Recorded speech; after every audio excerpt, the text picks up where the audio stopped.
my eyesight is not very good. See? Not very good, especially not that eye. I used to love to read, and I hated going to bed. And so I would squint with there was just a light on in the bathroom in the hallway around the corner from me, and I would squint with my book, and I would try to read, my books at night, and I think it did damage to my eyes. That, or probably it's genetic, and I was gonna go blind no matter what. So now I wear contacts. I'm sorry, is that grossing you out? Oh, that's not good. There they are. That's not good that I dropped that. I need to clean that off. Oh my goodness. I'm getting new contacts soon.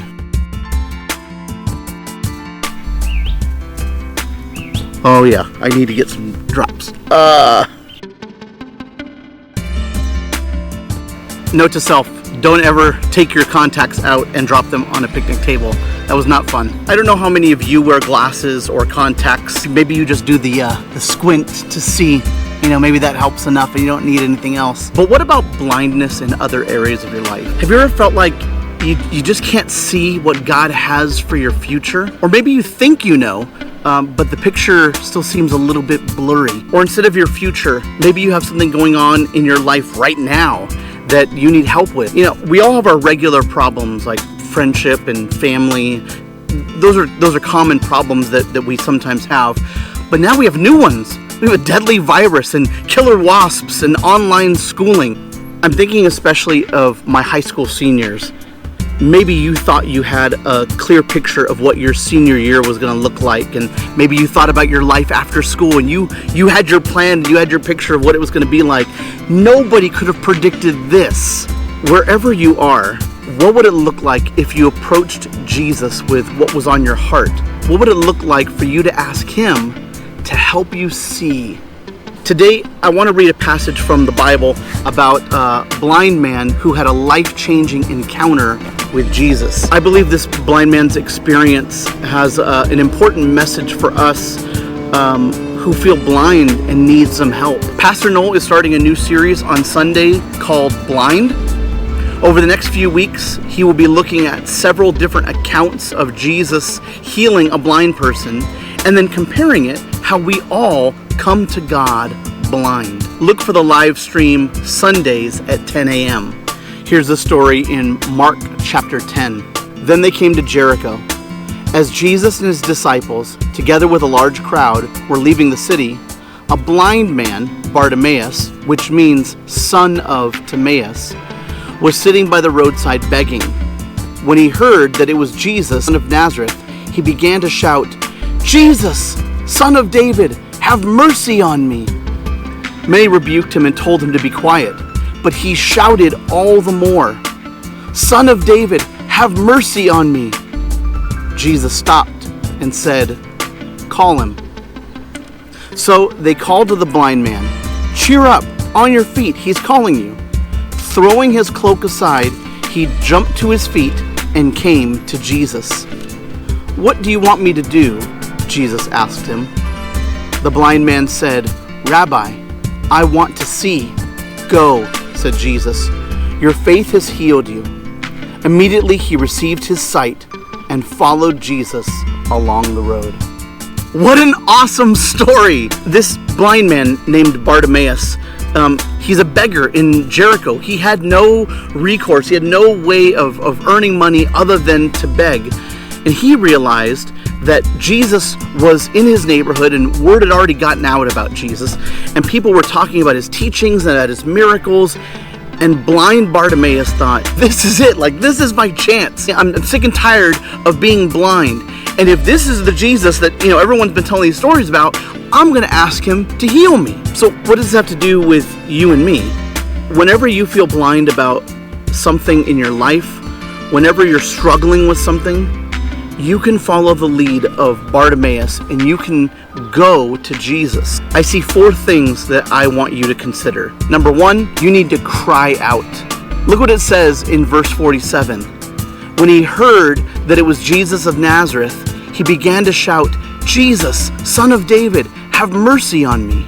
Bartimaeus had an issue that he wanted to talk to Jesus about. He was blind. Verse 47 doesn't say that Bartimaeus was like, Excuse me, Rabbi, if it's not too much trouble, could I get just, a moment of your time? No, it says he began to shout, Jesus of Nazareth, son of David. You and I are all like Bartimaeus.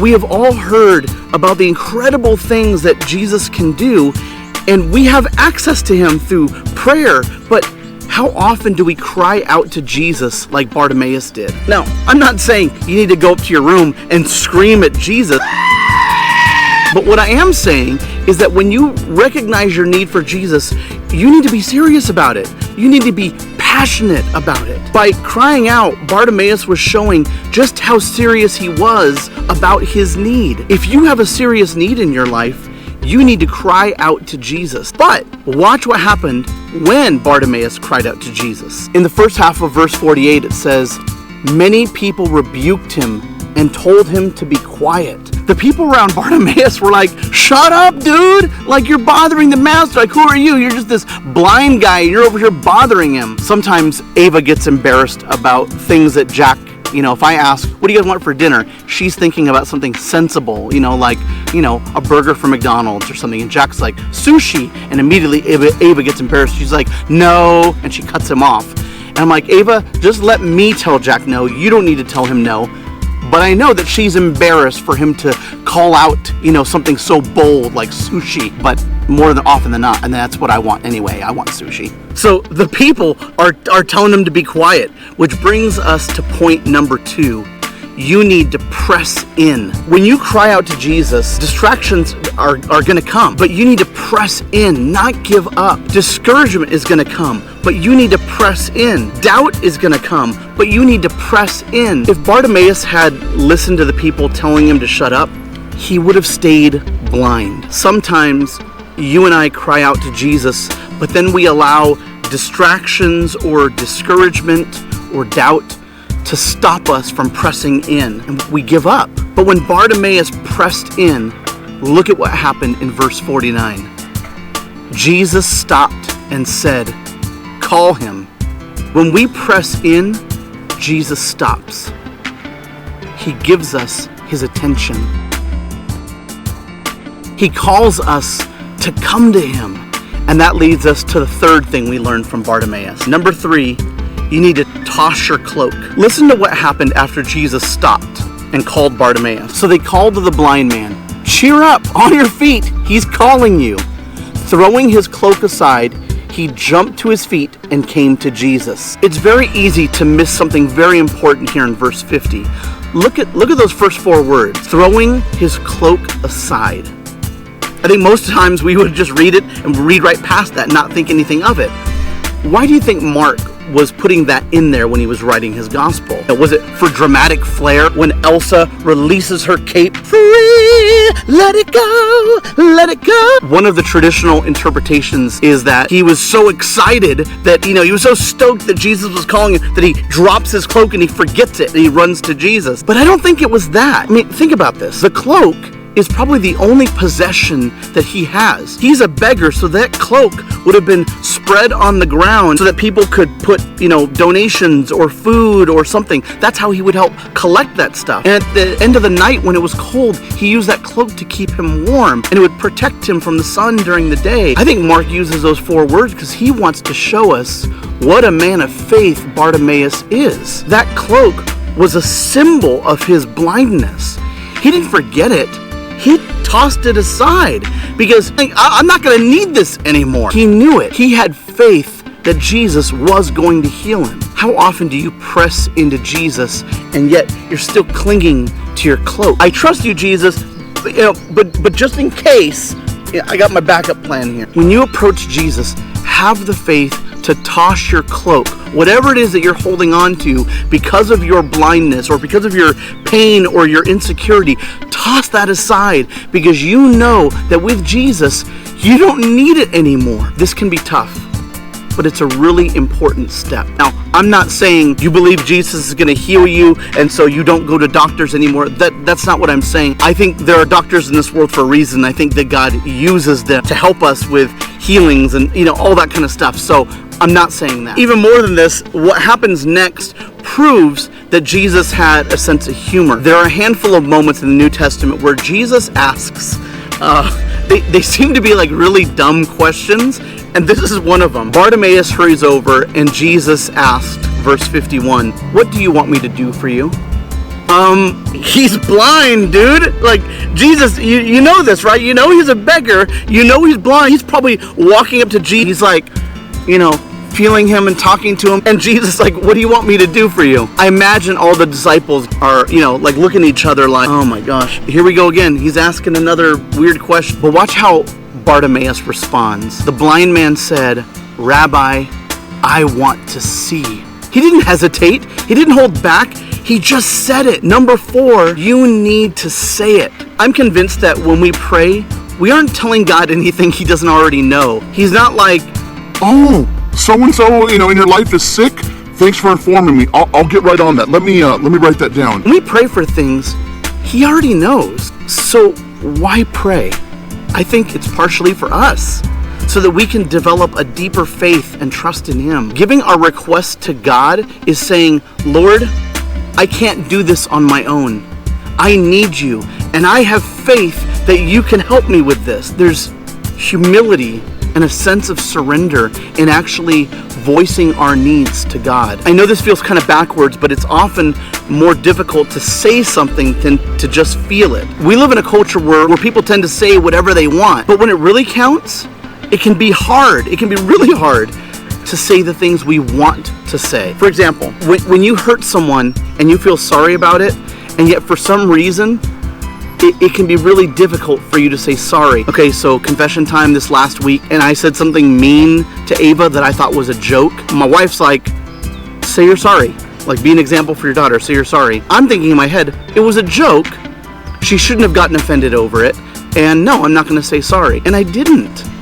And I was just like such a grown-up baby at that point. I knew in my heart that that's what I needed to do, but my pride refused to let me do it. Sometimes it's really, really hard to actually say that you're sorry because you're admitting that you messed up.